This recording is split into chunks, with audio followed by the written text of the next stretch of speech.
Welcome back to the Happy Saver podcast. I'm Ruth, a personal finance blogger here in Aotearoa. Now, I couldn't create this podcast without the help of my co-creator and husband, Johnny.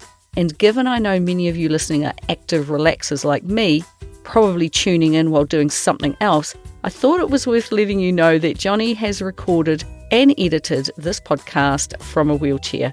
Why? Well, he fell off a ladder while painting the house and managed to break both his arm and his pelvis.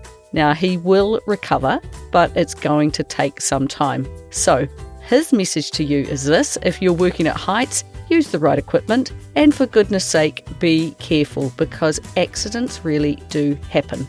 And that's also why I'm a week late in releasing this episode. But let's crack into it. You know the deal. I chat with a diverse bunch of people, I learn their story, and then I condense it down so that you can hear helpful, relatable stories from Kiwis who are sharing their experiences, their tips, and their point of view on personal finance in New Zealand. Way back in November 2017, in episode number 4 of the Happy Saver podcast, I sat down with a couple I called Rachel and David. That was not their real names, of course, because they preferred to fly under the radar. At that time, David was 54 and had already been retired for 13 years, having retired at the age of 41. Rachel was 51, semi-retired, working 1 or 2 nursing shifts a week if she wanted to, and only because she quite liked it. They had reached financial independence long before it had really become a commonly used term. They did it using property and had achieved what many Kiwi property investors dream about, which is owning a portfolio of rental properties outright, spending little time looking after them and living off the income. Married at 19 and 23, they'd bought their first home in Auckland in the 1980s, then quickly added a rental property after some smart mentoring from a work colleague of David's. Over many years, they built up to 4 rental properties in Auckland, plus 1 rental in Dunedin, plus their own home in Otago, borrowing up to $650,000 along the way to make it all happen.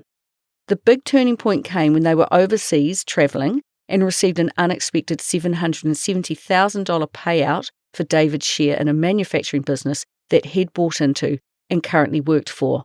And what did they do with that windfall? They paid off every single cent of debt. No more properties, no new cars, no luxury upgrades, just freedom to travel the world. From that point on, their rental income was truly theirs. No huge interest payments to the bank, just assets generating income after all of the many and varied rental property expenses such as rates and insurance, a property manager paying for maintenance, taxes, etc., once they'd all been paid. They chose to stick to housing because it is what they understood. They avoided investing in the share market, they budgeted well, paid off their credit cards monthly, contributed to KiwiSaver, and made an effort to focus on enjoying experiences over buying stuff. Travel, food, wine, art, and community were their great loves in life. When we spoke in late 2017, their figures were a little bit vague, but they had around $3 million in equity in their rental properties, not including their own home, a small mortgage of somewhere between $100,000 to $300,000 from remodelling their home, and a lifestyle built on freedom. When we met, they were constantly on the go, both in Aotearoa and around the world, chasing down any and all experiences that they wanted. It was one of the first real examples I'd seen in New Zealand of property investors actually reaching the end goal of stopping other paid work, not actually spending their time working on their properties and actually having their properties pay them enough income to fund their lifestyles, which is why I called that original episode Residential Rental Property Nirvana. If you haven't listened to that episode, just go back and listen to it. Like I say, it was number 4. And today, 8 years later, we're catching up to see what's changed. In short, everything. But just before I get started, I have a quick message from today's sponsor. I'm a massive fan of creating multiple sources of income because I believe it makes you more financially resilient. However, you need to be sure that extra hours spent working on a side hustle translate into actual money in your pocket. Pocketsmith helps manage secondary income from a side hustle by integrating various financial accounts, providing customisable budgeting and cash flow forecasts, and offering a detailed dashboard unique to each side hustle for transaction management and net worth tracking. If you want to supercharge your finances with Pocketsmith, have we got a deal for you. Happy Saver listeners get a whopping 50% off your first 2 months of Pocketsmith's foundation plan. To get your deal, go to pocketsmith.com/The Happy Saver. That's pocketsmith.com/The Happy Saver.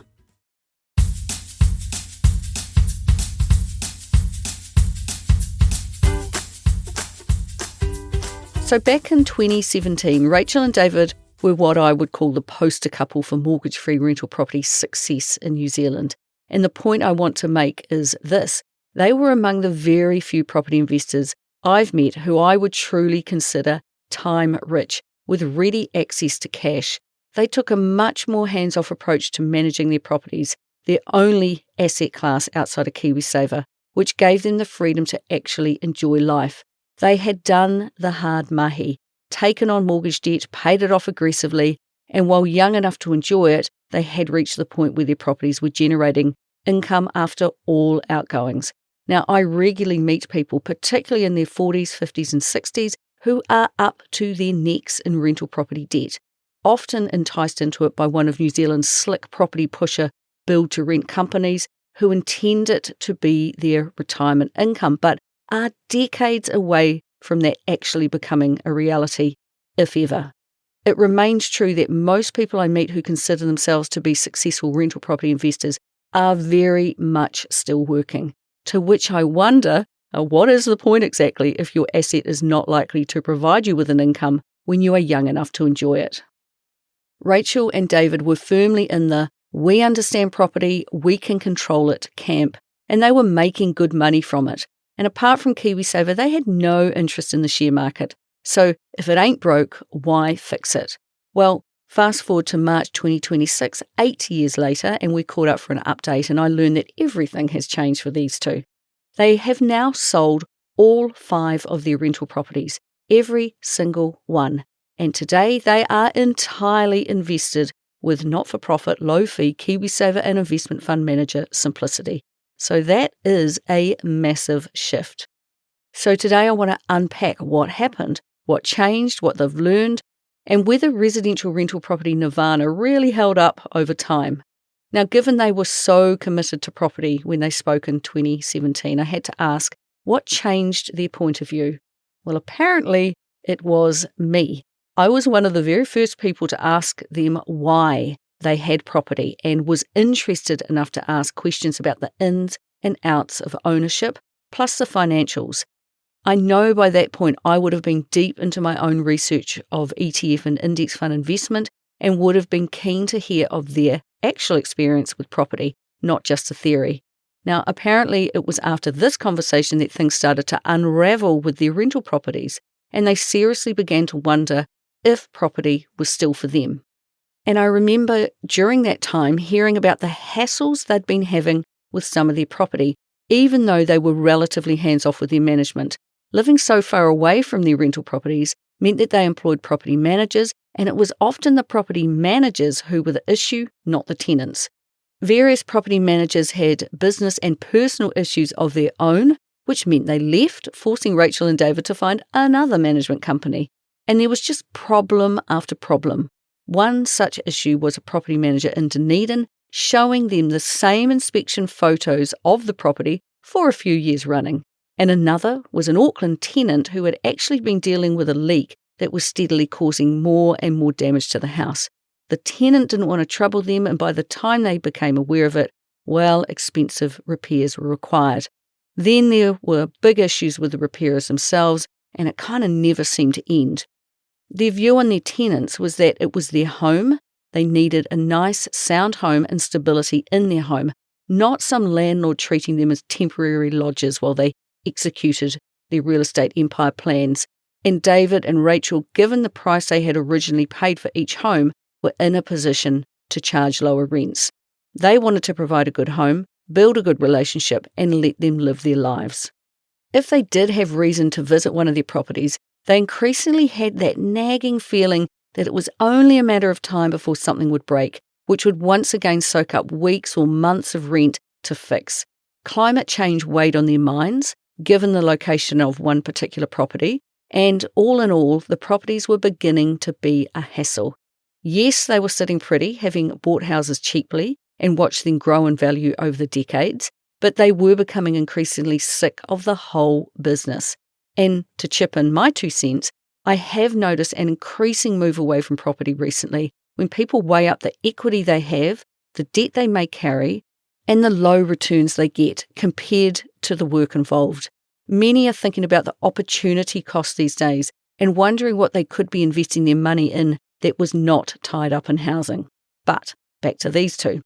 Until we met and began to chat in late 2017, they had no alternative investment options. By this time, they had rental property assets, not including their own home, that had an estimated value of about $3 million, providing them with a regular income. But they were not living an extravagant lifestyle off it. They'd begun the gentle slide back into mortgage debt by borrowing money to make improvements on their own home in Otago, and they felt comfortable with doing so because they had so much equity. But repairs went over budget, as they often tend to do, while their thinking was that the math was still in line. The level of debt, even though it was increasing, felt perfectly in line with their level of equity, so says any bank. It wasn't a big concern as rental income was enough to pay that mortgage, but if it went much further, those debt repayments would start to take up a bigger slice of their income, meaning they had less money left to spend day to day. Now, when we chatted, we talked about ETF investing, share investing in general, KiwiSaver, and I'm sure I would have put them onto the likes of J.L. Collins, author of The Simple Path to Wealth, and just generally shared my own experiences and those of others I knew who also chose not to invest in property.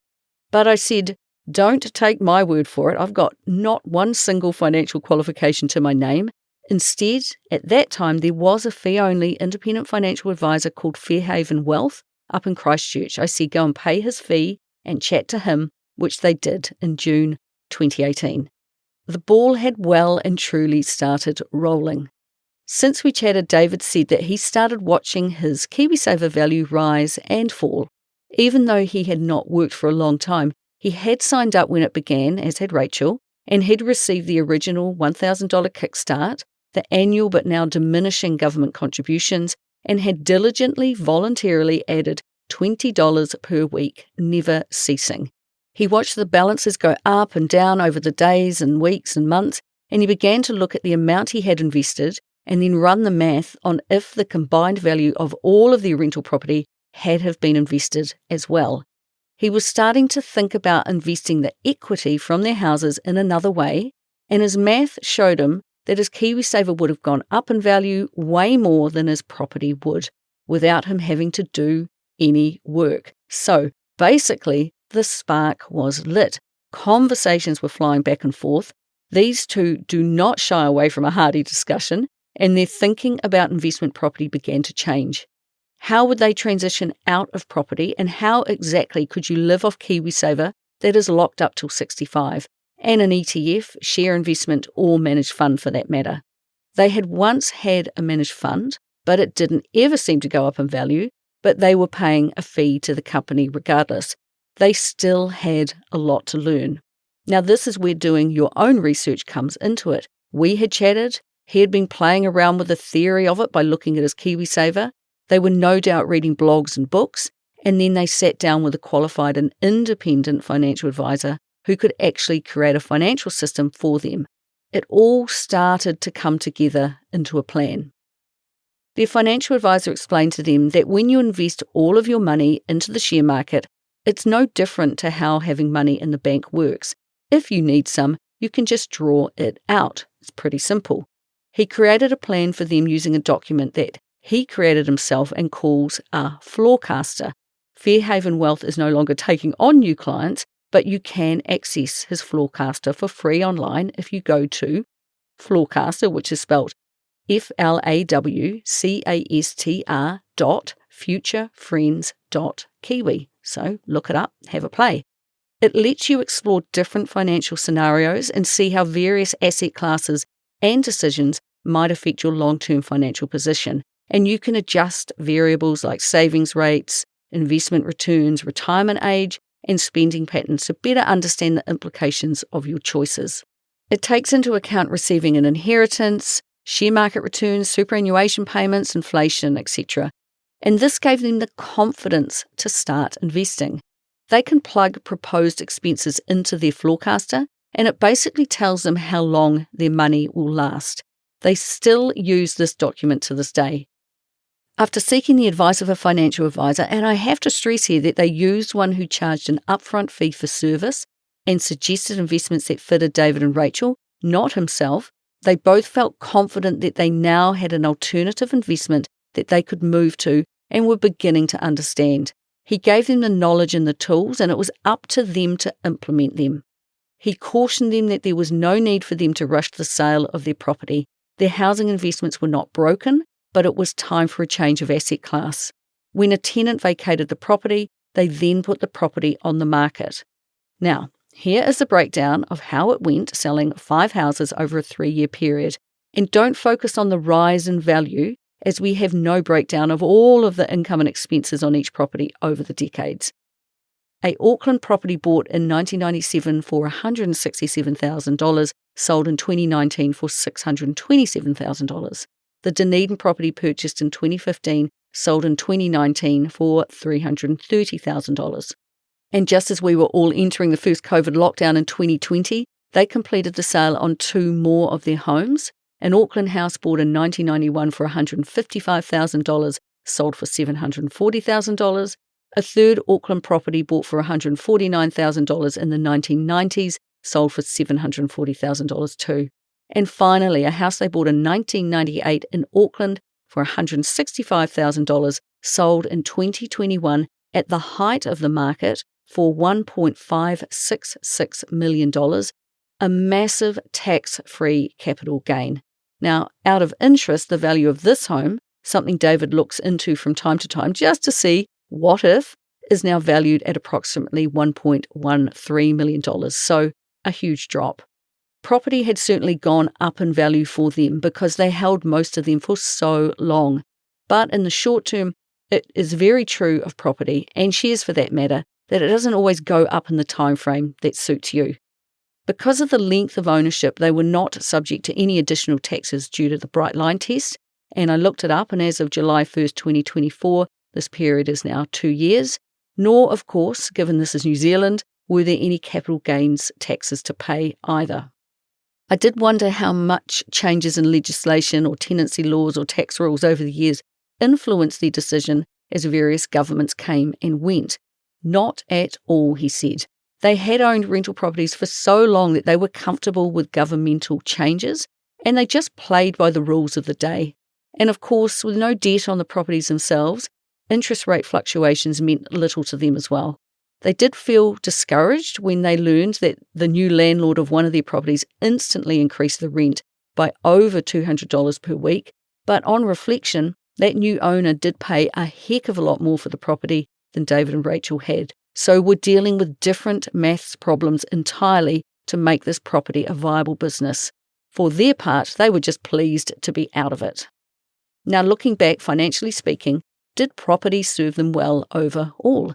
It definitely did. For these two, it's hard to see how they would have grown their wealth without it. Not because shares couldn't have done the job, but because the simple, low-cost share investment options we have today, they just weren't widely available back in the 1990s. But equally important is that they also weren't natural savers, except when it came to buying property. In that sense, property became their forced savings tool. They were fortunate that house prices rose over time, and equally fortunate to benefit from the windfall of selling as business, which helped accelerate their progress. As each house sale was completed, they drip-fed the money in large chunks into the investments they chose.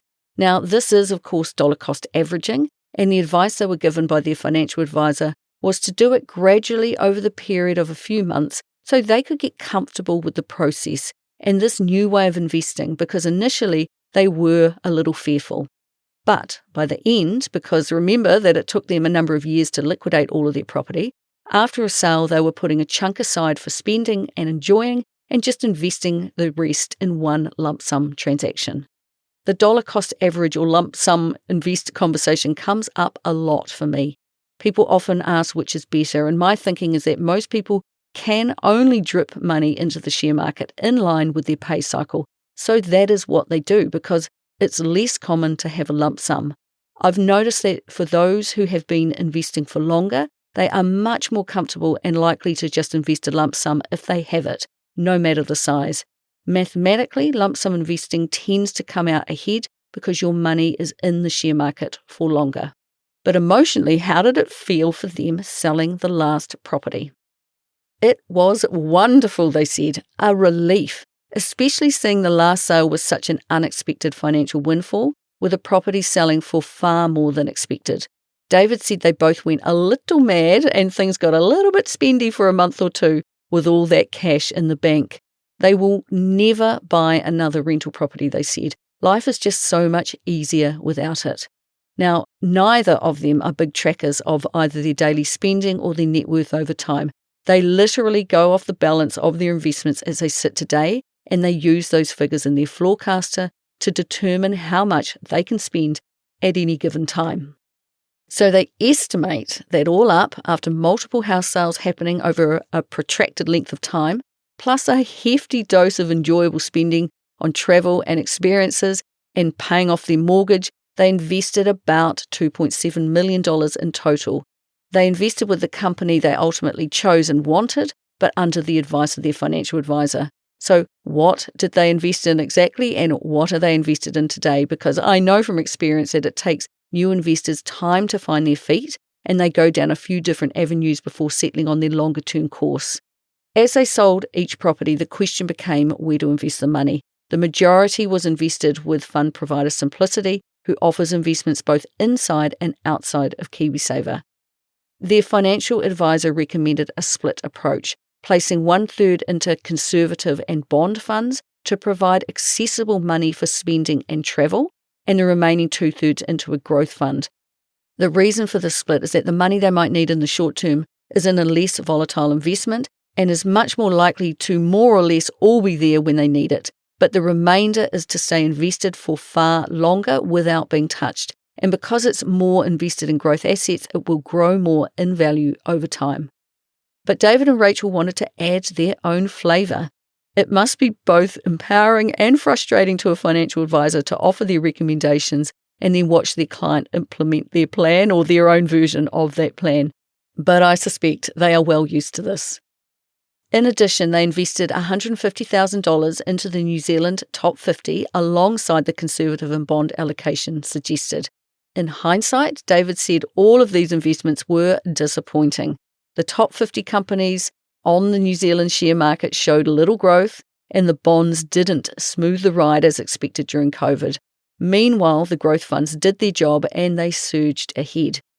Normally, if you need money in the short term, you would be inclined to keep it in your bank or in a conservative fund, and it's a wee bone of contention between the two of them, that over time they keep only a very small amount of money in the bank, and they just sell off a small parcel of shares monthly, which is how they pay themselves a regular income. She would like to hold more cash, he doesn't feel the need. So when they did first start to draw money from the investments and they were unhappy with the performance of the New Zealand 50 fund, those were the first funds to be spent. In the early days, their approach was a mix of following their advisor's guidance and experimenting themselves as they learned how share market investing worked. Like most people, as their knowledge grew, so too did their confidence, and they have adjusted their investment mix accordingly. We all settle into our own mix eventually. For Rachel, a turning point came during a webinar with Sam Stubbs, who was the head of Simplicity, that he held during COVID. And his message was simple. If you have time on your side, you may as well be in their growth fund. Given that both she and David still have decades ahead of them, they began to question the need for multiple buckets of conservative and bond funds. So based on that thinking, today their approach is much simpler. Both their KiwiSaver and their additional investments are with Simplicity, all in the growth fund. Although they could, if they wanted, given their ages of just 59 and 63, they've chosen not to move into the high growth fund. Regarding their KiwiSaver accounts, David has a current balance of $75,000 having contributed just $20 per week since 2007. Rachel's balance sits at $113,000, boosted by both her own contributions over the years and employer contributions over that longer period. She also continues to invest $20 per week. Despite the government contribution now sitting at a meagre $260 per year each, neither of them is willing to leave that money on the table. David is now just 18 months away from retirement, while Rachel has about 5 years to go. Now, as of March 2026, they have $1.85 million invested in total, plus they own a home worth about $870,000 and the section next door, which is worth about $300,000. Now, I know they're not investing in a simple US 500 ETF, which is the fund I mentioned because it's got the most historical data, but as a rough guide, over the last 8 years, it has had a total increase of roughly 180%. So they have both spent up large, which has decreased their pot of invested money, but every share that remains invested has also gone up in price during that time. And while it's a big decrease, they still have plenty remaining. Now, just a comment or two on what they are actually invested in via their Simplicity Growth Fund. While they do say they predominantly invest their funds passively, there is certainly an actively managed component, a mix of 80% growth assets and 20% income assets. And Simplicity remains a leader in very low fees. Theirs is just 0.24%, which is excellent. They are not your traditional total world passively managed ETF at all, with far more illiquid assets these days and a strong lean towards New Zealand. David shared with me the mix of investments he follows in his fund each day. The top 10 holdings in their Simplicity Growth Fund are Simplicity Living, which is their own build-to-rent housing company, Nvidia, Apple, Microsoft, Fisher & Paykel, Simplicity Home Mortgages, where they lend to first home buyers in New Zealand, Amazon, Alphabet Class A, Auckland International Airport, and Alphabet C-Class. During this current volatile period due to Trump's Iran-USA war, David has noticed that the two property aspects of this fund stay pretty steady, while the rest are very volatile at the moment. Overall, given that we chatted at the 3-week mark of this new war, the total balance of their fund is down, but he finds it really interesting watching the ebb and flow, and he enjoys watching the performance of the fund overall. David is a very calm dude, which is surprising given that he tells me he looks at their investments every single day. They watched it every day through COVID and now through the current USA-Iran war and how it reacts daily to news headlines. In total, it goes up more than it goes down over time, but it's the breakdown of the fund that he finds quite interesting. Now, this constant watching is not for me, but I've come to expect it in others, especially if they have formerly owned property where you are needing to constantly do something. It's a form of entertainment in some ways. So when you own property, you can't get a minute-by-minute update of the value of your house, but you can with shares. So in a market downturn, how does he feel about the share market now? Relaxed was the answer. They said there is way less work in the share market. Some might say none at all. It is far cheaper to own due to low fees, and Simplicity has the lowest fees on offer, and so much less risk because of the diversification of companies and countries within their fund. Yes, there is still a degree of volatility, but he has become very comfortable with that because he watches it daily. And while some days through COVID the share market swings were alarming, when he looks back now, COVID was just a blip on the relentless rise of the share market. So give it time, this current war will be the same. Do they now feel more, less, or equally financially secure being invested in shares instead of property? Way more secure. They say it's because they now know exactly where they stand, down to the cent, at any hour of the day. And with property, there was always uncertainty and so many variables to take into account. One of their homes actually sat on a slope, and it felt like it was only a matter of time before something went wrong. Add in the risks of climate change, and they're relieved to be out of it. Of course, shares come with their own uncertainties, and when the provider they use does veer into active management, that does add a layer, and with things like global conflicts and oil shocks, there's always the question of what might happen next, but they understand that markets recover over time. What gives them real comfort is knowing that even if their investments drop by half, they would just adjust their spending and still be able to live. Now, before I move on, a question: would they still advise others to pursue rental property? No, their advice is pretty simple. Take a portion of every paycheck and invest it into a low-fee investment fund. And never stop. That's exactly what they tell their own family. Just put it into your KiwiSaver or a similar fund outside of KiwiSaver and just keep going. Regular saving and investing into a fund like this will grow over time. They say the work involved in owning rental properties is relentless. While they did manage to make it work and even live off it for a time, they recognise that their experiences is not typical. And in today's environment, they don't believe their approach would work the same way. Now, letting go of one asset class and moving into another has put them in a far stronger position. Their view is that if you invest a little from every single paycheck over time, it will grow and eventually it will produce the income you need.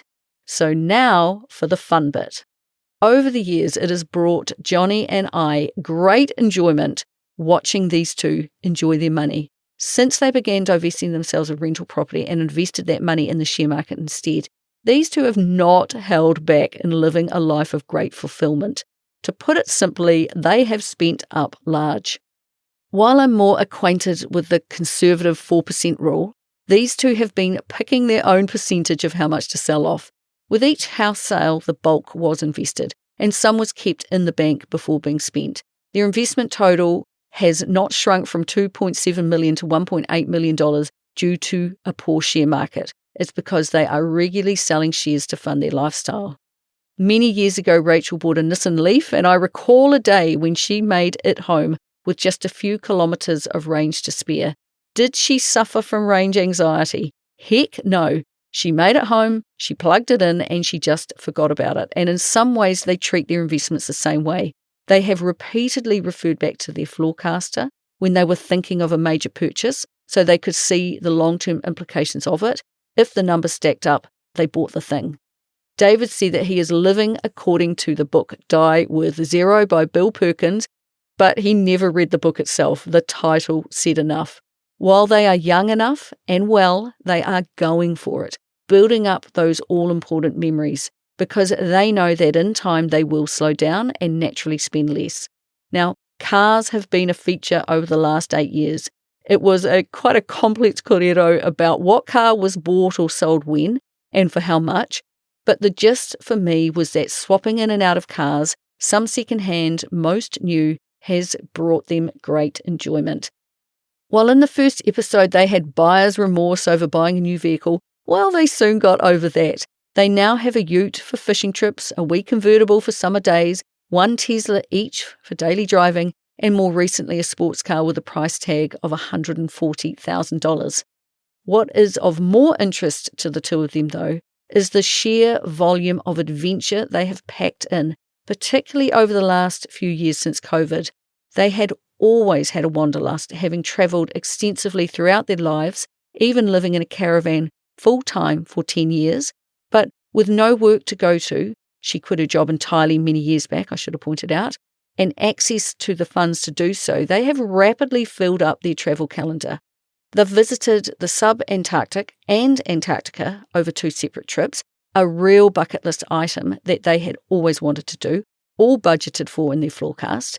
They've also travelled to Nepal, Australia a number of times, traversed Fiordland at length and explored South America, including Rapa Nui, which is Easter Island, the Galapagos, Chile, Ecuador, Argentina and Peru. They've spent weeks and months in various locations, really taking the time to have a good look around. They've been to the Formula One Melbourne Grand Prix, countless rugby games and attended personal finance retreats both in New Zealand and Australia.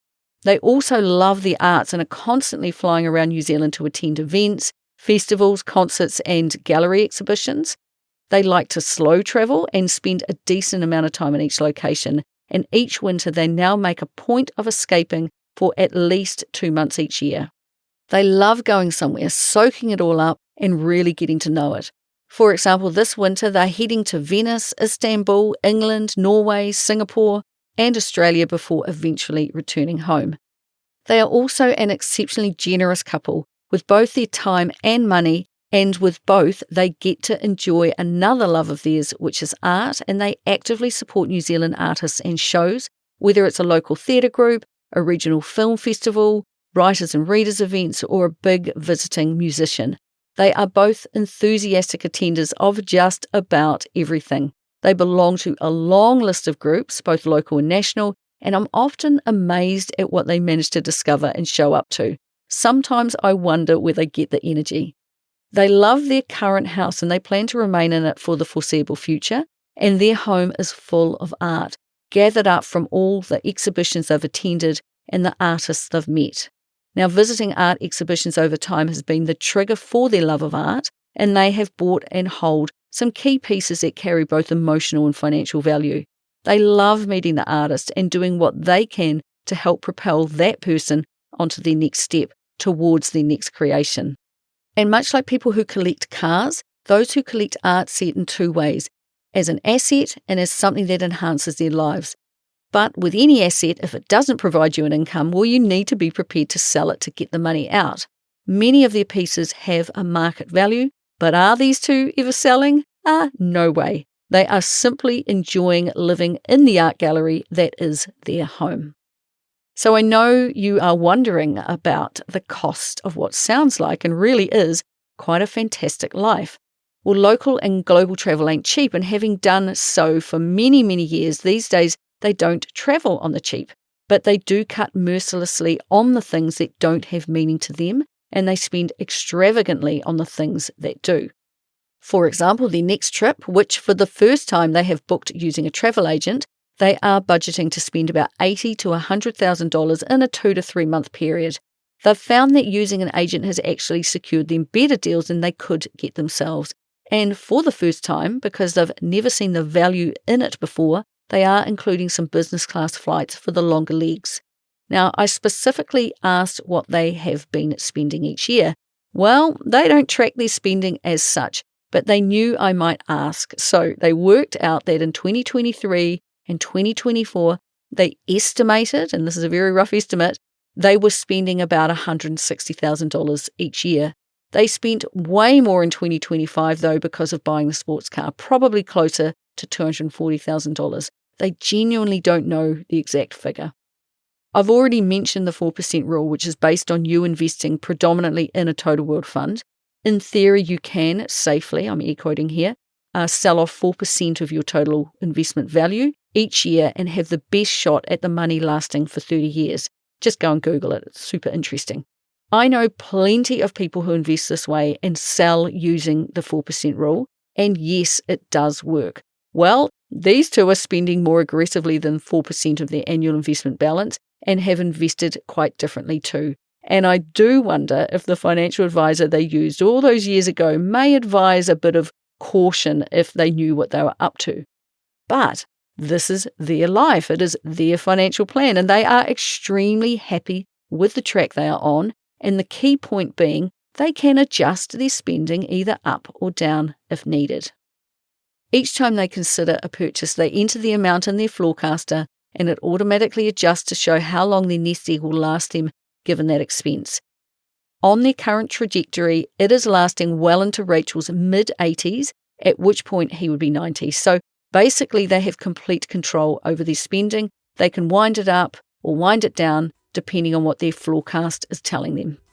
They know for a fact that had they continued with housing, they wouldn't have been able to pay for the life they're living without them borrowing against those houses.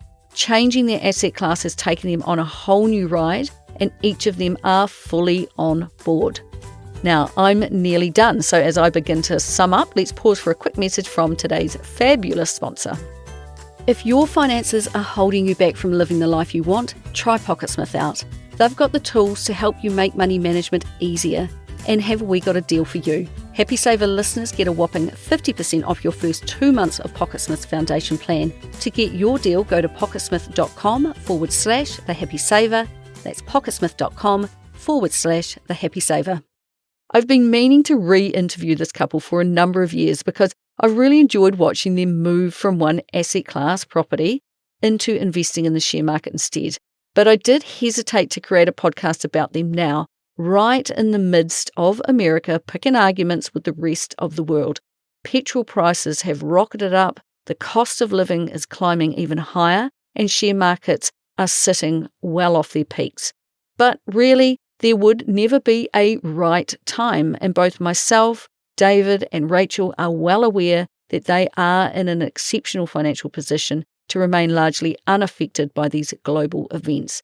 But still, I wanted to share their story because we spend our lives creating wealth, and some of you listening have all the financial resources you will ever need, but you still can't quite bring yourself to press the spend button and actually enjoy it. David and Rachel do. Too many people hold their money too close and they restrict their potential. The amount of wealthy people I know who don't have as much fun as they could are nowhere near as generous as they could be and are basically sitting on their pile of money, frightened to just push the boundaries of their finances and go for it, is high. By being the optimists they are, with a huge zest for life, Rachel and David are happy and fun people to be around, and by living their life just the way they like it, they enrich the lives of others too, supporting people in their community, family, local, national and global businesses, both small and large, and helping keep the economy moving. They are, quite frankly, a bright spark in what can sometimes feel like a pretty glum world. Their story is a complete turnaround from 8 years ago, and through my inbox at The Happy Saver, I know there are many people in a similar position, sitting on significant wealth in rental property and quietly wondering how to get out. But like David and Rachel once did, they're unsure what to do with the money next because they still want it working and growing for them. Hopefully, by sharing the pathway they've taken, and that's one that feels right for them, it might educate or at the very least inspire someone else to start asking questions and seeking out their own answers. It all started with a simple question from me: why property and how do the numbers actually stack up? And from there, they recognized they were slowly drifting back into debt and wanted to stop that trajectory. Their financial advisor helped map out a plan to transition into a more hands-off, easier to manage asset class.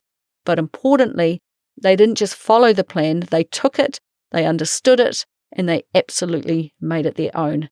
They now invest differently to me and likely differently to you, but that's the point. Their plan works for them, and it's a good reminder that it pays not to get stuck in one asset class at the exclusion of all others. Ask the questions, find the answers, and then go for it. I'll finish by saying a huge ngā mihi nui to Rachel and David. Thanks so much for speaking to me again. And I'll finish with the final words that they said to me, which were, "We have abundance." And honestly, it's pretty special watching them enjoy it. So that's all from Johnny and I this week. If you want to get in touch, you can find me over at my blog, thehappysaver.com, where I share a lot of information about how I manage money in my life. Plus, if you sign up for my fortnightly email, I'm always linking to other useful personal finance blogs and podcasts and books and just money-related content. So thanks for listening.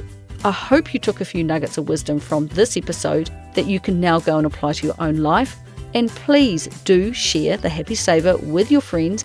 It's still the best way that people can learn about the podcast. And I would love it if you would talk more about money with your own friends and whānau and help me continue to help others be better with money. So until next time, happy saving.